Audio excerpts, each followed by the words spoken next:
स्तोत्रसंहिता अध्याय 22 वचन 1 ते 10। माझ्या देवा तू माझा त्याग का केलास?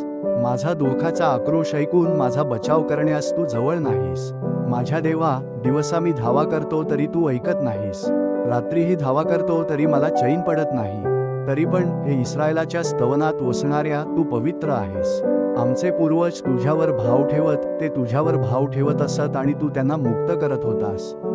ते तुझा धावा करत आणि मुक्त होत, ते तुझ्यावर भाव ठेवत आणि निराश होत नसत। मी तर कीटक आहे, मानव नव्हे, मनुष्यांनी निंदलेला, लोकांनी धिक्कारलेला आहे। मला पाहणारे सर्व माझा उपहास करतात, वाकुल्या दाखवतात, थट्टेने डोके डोलवतात। ते म्हणतात, त्याने परमेश्वरावर आपला हवाला टाकला आहे, तो त्याला मुक्त करो, तो त्याला सोडवो, कारण तो त्याचा आवडता आहे। परंतु मला उदरातून बाहेर आणणारा तूच आहेस। मी आपल्या आईच्या अंगावर पीत होतो तेव्हा तू मला तुझ्यावर भाव ठेवण्याची स्फूर्ती दिलीस। मी जन्मलो तेव्हापासून मला तुझ्या हाती सोपवलेले आहे, मातेच्या उदरातून बाहेर पडलो तेव्हापासून तूच माझा देव आहेस।